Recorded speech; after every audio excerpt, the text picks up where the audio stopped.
Thank you so much for coming. I hope நீங்கள் enjoy பண்ணியிருப்பீங்கன்னு நினைக்கிறேன். ஆக்சுவலாக it's been a labour of love.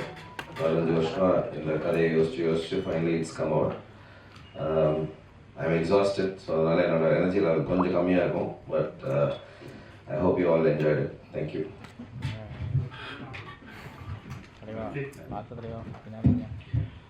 Tito என்ன சொல்றதுக்கு அப்புறம்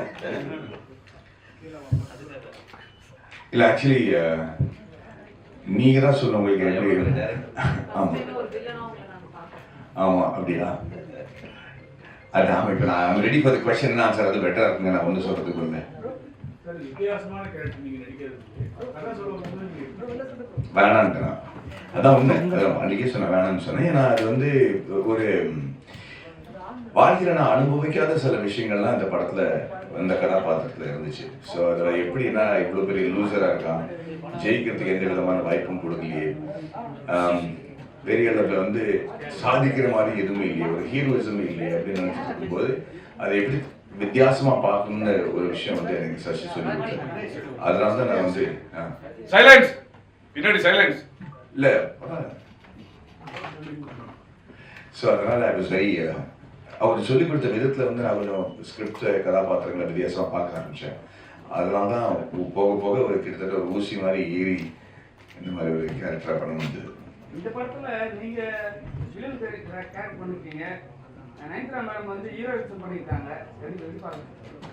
கடைசியாக கூட தான் இந்த படத்தில் கதையே அதுதானே, யார் ஹீரோ யார் வில்லன் நீங்கள் எடுக்கிற முடிவு நல்ல சந்தர்ப்பம் எல்லாத்துலேயும் வந்து நீங்கள் எப்படி டெசிஷன் எடுக்கிறீங்க அதுதான் முடிவு பண்ணுது. ஒருத்தருக்கு ஹீரோவாக இருக்கிறவங்க இன்னொருத்தருக்கு வில்லனாக இருப்பாங்க. அதே சமயத்தில் ஒருத்தருக்கு வில்லனாக இருக்கிறவங்க சில பேருக்கு நல்லவராக தெரியும்.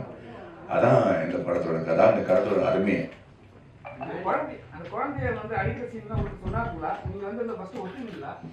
முதல்ல இந்த கதையை ஒத்துக்கலன்னு சொன்னால, அதுக்கப்புறம் இந்த கதாபாத்திரம் மாறும்போது அவங்க வந்து எப்படி ஜஸ்ட் நான் வந்து ஒரு பொம்பளை அறிஞ்சே பல வருஷம் ஆச்சு படத்துலேயே, எவ்வளோ கதைக்கு வந்து பொறுத்து இருந்தாலும். பட் அது வந்து எப்படி பண்ணணும்னு கன்வின்ஸ் பண்ணதுனால தான் என்னால் அதை பண்ண முடிஞ்சது. ஏன்னா அதில் வந்து ஐ திங்க் அது நியாயமாக ஷூட் ஆச்சு இந்த கதைக்கு. மேடம் இப்போ கேம் அது விளையாட்டு பற்றி ஒரு ஸ்டோரினாவே மேடி தான் அப்படின்ற மாதிரி எல்லா டேரக்டருக்கும் வருதான். ஏன்னா கேம் உங்கள் டேஸ்டாக இப்போ வர ஆரம்பிச்சு. I don't know. நான் ஏற்கனவே ஒரு 14 வருஷத்துல 4 படம் தான் சார் பண்ணியிருக்கேன். அதனால் அது எதை வச்சு முடிவு பண்ணுறாங்கன்னு எனக்கு தெரியல. But I'm happy. என்னை பற்றி யோசிச்சாலே பெரிய விஷயம் எனக்கு நல்லது. ஒரு நிமிஷம். நெகட்டிவ் ரோல்ஸ் பண்ணும்போது உங்களுக்கு கிடைக்கிற பெனிஃபிட்ஸ் என்ன? பிஃபோர் படமும் சைட்டானும் ஆல்சோ நெகட்டிவ் ரோல் தான். இந்த படமும் ஒரு நெகட்டிவ் ஷேட் மாதிரி தான். ஸோ இது பட் கிரே ஷேட். இதில் உங்களுக்கு என்ன பெனிஃபிட் கிடைக்குதுன்னு சி பொதுவாக ஒரு வில்லனாக நடிக்கிறதுக்கும் கிரே ஷேட் சொல்றது ரொம்ப வித்தியாசம்.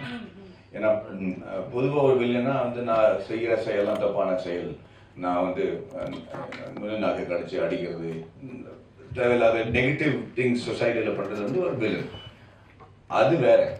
ஒரு கதாபாத்திரத்தில் இறங்கி சமுதாயத்துக்கு விரோதமாக செய்கிற சில விஷயங்கள் வந்து ஒரு நெகட்டிவ் கேரக்டர் ஆகும்போது அது வந்து ஒரு நடிகனுக்கு வந்து சேலஞ்சான விஷயம் தான். ஸோ ஒரு சாக்லேட் பாய் அப்படின்னு சொல்லிட்டு இருக்கும்போது இப்போ திடீர்னு ஒரு ப்ரொஃபஸர் இல்லாட்டா ஒரு சயின்டிஸ்ட் இல்லாட்டா ஒரு நெகட்டிவ் ஷேட் அப்படிங்கிற பல வித்தியாசமாக நவரஷ்டங்களும் நம்ம பண்ண முடியுமா அப்படிங்கிற ஒரு சேலஞ்ச் எடுத்துக்கிட்டு தான் அந்த மாதிரி கேரக்டர்ஸ் நம்ம ஒத்துக்கிறோம். இது ஆக்சுவலி ரொம்ப முன்னாடியே வர வேண்டிய படம். பட் அதான் சொன்னேன், எல்லாமே சேர்ந்து இந்த வருஷம் வருது. ஸோ இந்த அடிக்கடி நம்ம வந்து சந்திக்கிறதுக்கு ஒரு சந்தர்ப்பம் கிடைக்க போகுது இந்த வருஷத்தில். பட் அகேன் இட்ஸ் நாட் நான் நெகட்டிவாக பண்ணணும் இல்லை நான் ஹீரோவாக நடிக்கணும் அது மாதிரி இல்லை. ஒரு கதை நம்ம கேட்டோம்னா உடனே இந்த கதை சொன்னால் நல்லாயிருக்கும், நான் சொன்னால் நல்லாயிருக்கும் அப்படிங்கிற ஒரு ஃபீலிங் வரதுனால தான் நம்ம ஒத்துக்கிறோம். சில சமயம் இட்ஸ் நெகட்டிவ் சைட், சில சமயம் இட்ஸ் சயின்டிஸ்ட், சில சமயம் இட்ஸ் பயோபிக். தேசிய விருது வாங்குறது பிரதமர் உட்பட எல்லாம் பாராட்டாங்க. அப்படி நடித்தவரு இந்த படத்துல ஒரு எதிரணி ஒரு எதிர் நாட்டுக்கு சப்போர்ட் பண்ண மாதிரி நடிக்கீங்களா? அப்படி கான்ட்ராக்ட் எந்த படத்துல? மேட்ச். ஆமா. சி தட்ஸ் தி சேலஞ்ச் இல்லையா? அந்த மாதிரி ஆள் இதையும் பண்ண முடியுமா அப்படிங்கிறது கன்வின்சிங்காக இருக்கா இல்லையாங்கிறத நீங்கள் சொல்லணும்.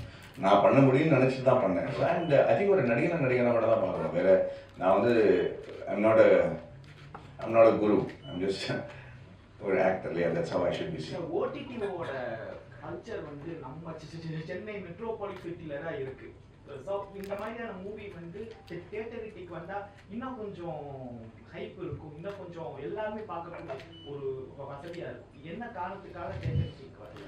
இந்த மாதிரி ஒரு கதையை வந்து இது வரைக்கும் பொதுவாக வந்த சினிமாவில் இருக்கிற கமர்ஷியல் ஃபிலிமோட ஃபார்முலாவில் வரல.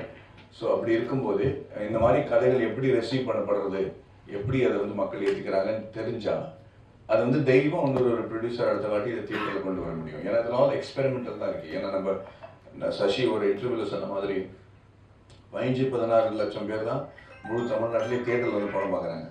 அப்புறம் அந்த 7 கோடி மக்கள் வந்து 6,85,00,000 பேருக்கு வந்து நம்ம படம் பண்ணலையா அப்படிங்கிற கேள்வி இருக்கும்போது நம்ம சில விஷயங்கள் புரட்டி போட்டு வித்தியாசமாக பண்ண வேண்டியிருக்கு. அதில் இருக்கிற ரிஸ்க் வந்து நம்ம முதல்ல ஓடிடியில் வந்து இட் கெட்ஸ் அண்ட் நெட்ஃப்ளிக்ஸில் வந்து கிட்டத்தட்ட how many million 60 crores மக்கள் பார்க்குறாங்க.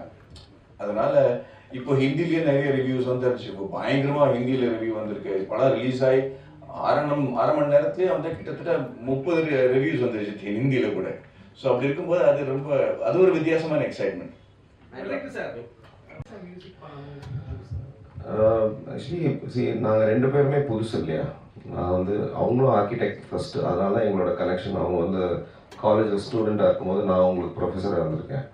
ஸோ 2 பேரும் ஆர்கிடெக்சர்லேருந்து ஃபிலிம் இண்டஸ்ட்ரிக்கு வந்து அப்புறம் அவங்க நிறைய பாடல்கள் எங்கள் படத்துக்கு பாடியிருக்காங்க. ஆக்சுவலாக அப்போவே அவங்களுக்கு மியூசிக் நாலேஜ், அவங்க வந்து ஒரு சிங்கரை மீறி ஒரு I think she has the musician in her, she is able to do இட்ன்றது அப்போவே எனக்கு தெரியும். இன்னொன்று என்னென்னா, எனக்கு வந்து I needed somebody to experiment. நம்ம யூஸ்வலாக நோட்ஸ் கொடுத்துட்டு இந்த பார்லேருந்து இங்கே பார் வரணும், அந்த இன்னும் ஒரு சீனை ஃபுல்லாக ஃபில் பண்ணணும் அப்படின்றது இல்லாமல் ஒரு மியூசிக்கை ஒரு கேரக்டராக ட்ரீட் பண்ணி, ட்ராமா இருக்கும்போது மியூசிக்கை எடுத்துட்டு பிளாட்டை move, so there's lot of structural things we try. Typical musical treat பண்ணல. So I wanted somebody to experiment. So அவங்க நியூயார்க் போயிட்டு 2 வருஷம் படிச்சுட்டு she came, we wanted new sounds. So அந்த மாதிரி ஒரு கொலாபரேட்டிவ் பார்ட்னர் வேணுன்றதுக்காக தான். ஸோ எனக்கு வந்து அவங்க 3 வருஷம் நான் ஃபஸ்ட்டு ஸ்கிரிப்ட் எழுதி முடிச்சு இதை கண்டிப்பாக பண்ணணும்னு டிசைட் பண்ண உடனே அவங்களுக்கு தான் நான் ஃபஸ்ட்டு ஸ்கிரிப்ட் அனுப்பி, ஆக்சுவலாக ஸ்கிரிப்ட் ஸ்டேஜ்லேயே ஃபுல் படத்துக்கு பேக்ரவுண்ட் ஸ்கோர் பண்ணிட்டோம். அந்த சீனை படித்து வினியோ இதுதான் மூட் ஆஃப் த ஃபில்ம் அப்படின்றது வந்து. ஸோ ஃபர்ஸ்ட் டைம் படத்தோட background score was completed at the scripting stage. நிஜ வாழ்க்கையில் கணவன் மனைவி சண்டை போடுறது, யோசிக்கிறதுனா ரொம்ப இயல்பாக எல்லா வாழ்க்கையும் நடக்கும். இந்த கேரக்டர் மாதவன் சார் கேரக்டர் வந்து 9 கேரக்டர் அடிச்சுது. அது சரியா? நிஜ வாழ்க்கையில் நீங்கள் என் உயிருக்கே ஆபத்தாயிரம். என் வீட்டிலலாம் கையை யாருமே தூக்கி அடிச்சது கிடையாது. அது நம்ம கலாச்சாரம் கிடையாது. இந்த படத்துல வந்து அவன் அடிக்கும் போதே தன்னோட மனசாட்சியை தன்னோட தூர போக வச்சுட்டான் அப்படிங்கிறது நம்ம ரொம்ப அழகாக காட்டியிருப்பாரு. காளி வெங்கட்டோட கதாபாத்திரம் என்னோட மனசாட்சியாக தான் இருக்க போகுது. ஸோ அது வந்து தூரம் போக போக நான் ஒரு மிருகமாக மாறுறேங்கிறது தான். அதனால அவன் வந்து ஒரு நெகட்டிவ் கேரக்டராக மாறும்போது அதுக்கப்புறம் நல்லது என்ன கெட்டது என்ன கலாச்சாரம் என்ன அப்படிங்கிறது அவன் பார்த்துருந்தேன். அதனால தான் அந்த மாதிரி கேட்டு சார், நடிகராக இருக்கும்போது டைரக்டர் சொல்றதை மட்டும் நடிச்சுட்டு இப்போ நீங்கள் வந்து இயக்குனராக மாறிங்க. அவர் கூட எந்தெந்த சீனில் வந்துட்டு நீங்கள் கருத்து வேறுபாடு? முதல்ல படம் ஸ்டார்ட் பண்ணும்பொழுது தான் வந்துச்சே தவிர அதுக்கப்புறம் நான் வந்து ஒரு அடிமையாக ஒரு நடிகனாக தான் இருந்தேங்க. அதுதான் உண்மை. ஆக்சுவலி ஒரு நடிகனுக்கு அதுதான் இருக்கணும். நம்ம எவ்வளோ எக்ஸ்பீரியன்ஸ் இருந்தாலும் சரி, எவ்வளோ படங்கள் வந்து டைரக்ட் பண்ணாலும் சரி, ஒரு கதை வந்து ஒருத்தரோட விஷனாக தான் இருக்கணும். அந்த பல பேர் வந்து நுழைஞ்சு தன்னோட கருத்தை சொன்னாங்கன்னா கன்ஃபியூஸ் தான் ஆகிடுவாரே தவிர ஐ திங்க் இந்த மாதிரி கதை வந்து சசியோட விஷன் மட்டுமே தான். ஸோ அதில் வந்து எந்த விதமான டிஸ்பென்ஸோ ஆர்குமெண்ட்டோ வந்தது கிடையாது. அது இவர் என்ன நினைக்கிறாரு, அதை நான் எப்படி பண்ணும் அப்படிங்கிறதான் சேலஞ்ச் எனக்கு இருந்துச்சு. நீங்கள் கடைசி சீனில் மட்டும் பார்த்தீங்கன்னா ரொம்ப வித்தியாசம் பேசுறீங்க. டேரக்ட் சொன்னதா நீங்களா லேக் இருக்கிற மாதிரி இல்லை சார், லென்த்திங் இருக்கு. ஒரு டைலாக் பாருங்க, நிப்பாட்டி பேசுங்க. காரணம் ஏதாவது? அது ஒரு ஸ்டைலாக வச்சிருந்தேன். கடைசியாக தான் வச்சிருக்கீங்க. ஆமாம், ஏன்னா அதில் வந்து மனசு வந்து ரொம்ப குழம்பு போன அப்புறம் அதை எப்படி பேசுறது, என்ன வார்த்தை வருது அப்படின்னு தெரியாம தடுமாறுறது தான். அவங்களோட அவங்க கெமிஸ்ட்ரி ரொம்ப அழகா இருந்துச்சுன்னு நான் ஃபீல் பண்ணேன். ஏன்னா ரொம்ப அழகான குரல். இது வரைக்கும் அவங்க லைவ் சவுண்ட் பண்ணது கிடையாது, டப்பிங் தான் அவங்களுக்காக பண்ணியிருக்காங்க. அதில் வந்து இவங்க ரொம்ப இயல்பாக நடித்து ஒரு ப்ரொஃபஷனல் லெவலாக வந்து லைஃப் சவுண்டில் நடிக்கிறதுக்குன்னு ஒரு திறமை வேணும். அதில் வந்து எல்லா டயலாகும் மனப்பாடம் தெரிஞ்சு அதுக்கு வந்து மறுபடியும் ரீடேக் பண்ணலாமே தவிர அதுக்கப்புறம் அதை கரெக்ட் பண்ணுறது ரொம்ப கஷ்டம். அண்ட் அதில் வந்து அவங்களோட நம்ம எதிர்பார்த்ததை விட ஃபாஸ்ட்டாக படத்தை முடிச்சு தினம் ஷூட்டிங் முடிஞ்ச அப்புறம் வந்து ஈவினிங்கில் நம்ம 6 மணிக்கு மேலே உட்காந்து ரெகுலராக பண்ணி பேசி I think it was fabulous. She created a fantastic atmosphere அந்த செட். அது மட்டும் இல்லை அவங்க வீட்டில் எனக்கு தான் சாப்பாடு வரும். ஸோ அதை வேற நான் பயங்கரமாக என்ஜாய் பண்ணேன். So for me it was a wonderful experience. Nayanthara madam நீங்க ட்ரை பண்ணும்போது ஃபர்ஸ்ட் அவங்களோட புரிதல் எப்படி இருந்தது, எப்படி அக்செப்ட் பண்ணாங்க? சம்டைம்ஸ் வந்து ஒரு character has to meet the actor. அந்த கேரக்டரோட மனநிலையும் அந்த ஆக்டரோட மனநிலையும் மேட்ச் ஆச்சுன்னா அதோட பெட்டர் இது கிடையாது. ஏன்னா she was in a state, she was trying to have a family. நான் அந்த டைமில் பண்ணும்போது what it is to be a mother, ஒரு அந்த ஸ்பேஸில் இருந்தாங்க. ஸோ அது நேச்சுரலாகவே அந்த மைண்ட் அவங்களுக்கு இருந்துச்சு தட் அதை எப்படி புரிஞ்சுக்கணும், என்ன பண்ணுறதுன்னு. ஸோ நிறைய ஹர் என்வால்மெண்ட் வாஸ் லாட்ஸ். யூஸ்வலாக அவங்க ஸ்டாராக தான் மோஸ்ட் ஆஃப் த ப்ராஜெக்ட்ஸில் ஷி கம்ஸ் இன். பட் இது வந்து வெரி கிளியர்லி வி செட் வந்து you need to come as an actor. அது ஃபுல் ப்ரிப்பரேஷனோட வருவாங்க. ஷி வாஸ் ஏபிள் டு, அதான் மோர் தென் எனிதிங் எல்ஸ் வந்து அது வந்து ஒரு நம்ம கிரியேட் பண்ணது ஒரு க்ளவ் தான், கை அவங்களுது. அதை கரெக்டாக வந்து அவங்க ஃபிட் பண்ணிக்கணும் இல்லையா, அதோட ப்ரிப்பரேஷன் வாஸ் எக்ஸலென்ட். போடுறதுக்கு முன்னாடி ட்ரைனிங்ல மேனிஸ்டர் தான் வில்லனா வரணும்னு நீங்க சூஸ் பண்ணீங்களா இல்ல புஷ்கர் அந்த படமும் நம்ம தானே பண்ணோம். ஃபர்ஸ்ட் நான் அது வில்லன், அந்த என்னால் அந்த வில்லன்ற வார்த்தைக்கு மீறி போக முடியல. அது வில்லன் கிடையாதுன்னு நினைக்கிறேன். எல்லாருக்கும் நம்ம வந்து இப்போ அந்த அர்ஜுனோட கேரக்டர் எடுத்துக்கிட்டிங்கன்னா அவனோட பெரிய வில்லன் எப்படி இருக்க முடியும்?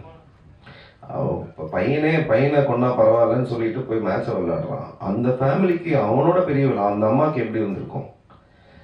அது வந்து நம்ம வந்து அது பெர்ஸ்பெக்டிவ் தானே தவிர ஒரு சுச்சுவேஷன்ல ஒருத்தன் வில்லன், ஒருத்தன் இது அவன் சூஸ் பண்ற டிசிஷனால தான் அது மாறுறான். மாதவனோட கேரக்டர் நீங்க க்ளோஸா நோட் பண்ணீங்கன்னா அது மிஸ் ஆகும். பட் லாஸ்ட்ல வந்து இதுவரையும் ப்ராஜெக்ட் தான் முக்கியம்னு போயிட்டே இருக்கிறவரு லாஸ்ட்ல பொண்டாட்டிக்கு ப்ராப்ளம் வரும்போது உனக்கு தேவை நான் தான், நீ இங்க வான்னு சொல்லிட்டு ஹி சேவ்ஸ் ஹர். அப்போ ஹீரோ தானே. என் பொண்டாட்டி பரவாயில்ல. இப்போ குழந்தைய வந்து அந்த கதறல தான் இருக்கானே தவிர அவன் ஒன்றும் பண்ணலையே அந்த குழந்தைய. So he saved her. அவங்க பின்னாடி போற இது வந்து ஹீ சேவ்ஸ் ஹர். ஸோ அந்த நிலைமையில கூட சரி இல்லையோ நான் தப்பு பண்ணிட்டேன், என் பொண்டாட்டி தான் எனக்கு முக்கியம் அப்படின்னு சொல்லி ஒரு டிசிஷன் எடுக்கிறது ஹீரோ தானே. பள்ளி எடுத்தீங்களா அந்த இதுக்காக சயின்டிஸ்ட் படத்துக்காக?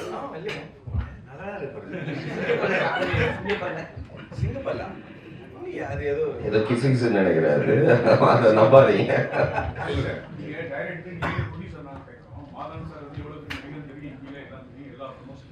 நயன்தாரா வந்து தேசிக் பாய விழாக்கு வராங்க, 150 வராங்க. இந்த படம் ப்ரொமோஷன் எதுக்குமே வரல. ஒரு ப்ரொடியூசரா உங்களுக்கு பாதிப்பா? ஏன்னா நடிகருடைய பார்ட்டு தானே ப்ரொமோஷன். சரி, அது ப்ரொடியூசரா வந்து இட்ஸ் ஒன்லி ப்ரிப்பரேஷன். அவங்க வந்து வெரி கிளியர்லி சைன் பண்ண அன்னைக்கு கான்ட்ராக்ட்ல இருக்கு that she will not be involve in any promotion. So it's நான் எதிர்பார்ப்பு தானே, நான் எதிர்பார்ப்பு அவங்க சாட்டிஸ்ஃபை பண்றாங்களான்றதை தவிர if every thing is spoken, இதுதான் என்னோட டேர்ம்ஸ் இதுதான் இருக்குன்னா வென் அவங்க வந்து அதை கரெக்டாக மெயின்டைன் பண்ணாங்க. பட் இன்ஃபேக்ட் அது வந்து டெக்னிக்கல். இந்த வாட்டி வந்து 15 நாள் ஒதுக்குனாங்க. என்ன ஆச்சுன்னா அவங்களுக்கு வந்து பர்சனல் ஒரு விஷயம்னால 15 days ஷூட் கேன்சல் ஆச்சு. So she had to catch up with lot of அவங்க ஷூட் இருந்தனால தான். But she wanted to be part of it. But இது ஒரு விஷயம் நடந்ததுனால she was not being able to do. But ஆனால் எனக்கு வந்து எதிர்பார்ப்பு ப்ரொடியூசர் வந்து டே ஒன்லேருந்தே தெரியும் அவங்க இவ்வளோதான் இன்வால்வாக இருப்பாங்கன்னு சொல்லி.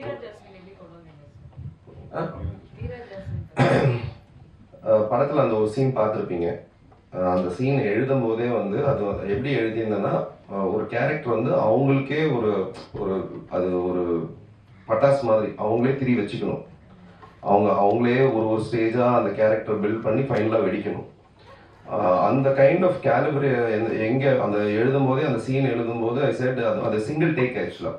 அவங்க அந்த 4 நிமிஷம் அவங்க வந்து ஸ்டார்டிங்லேருந்து கட் பண்ணியிருப்போமே தவிர, பட் அவங்க சிங்கிள் டேக்கில் அவன் அடிக்கிற வரையும் அது சிங்கிள் டேக். அது ஆக்சுவலாக கீழே விழுற வரையும் சிங்கிள் டேக். ஸோ அந்த லெவல் கேலிபர் ஒருத்தங்களுக்கு வேணும். அந்த ஒரு சீனில் வந்தால் கூட தே நீட் டு சே அப்படியே தூக்கி சாப்பிடணும் அந்த சீனை. ஸோ அந்த லெவல் யார் இருக்கான்னு பார்க்கும்போது எனக்கு ஃபஸ்ட்டு தோணுனது மீரா தான். இந்த 4 கேரக்டரும்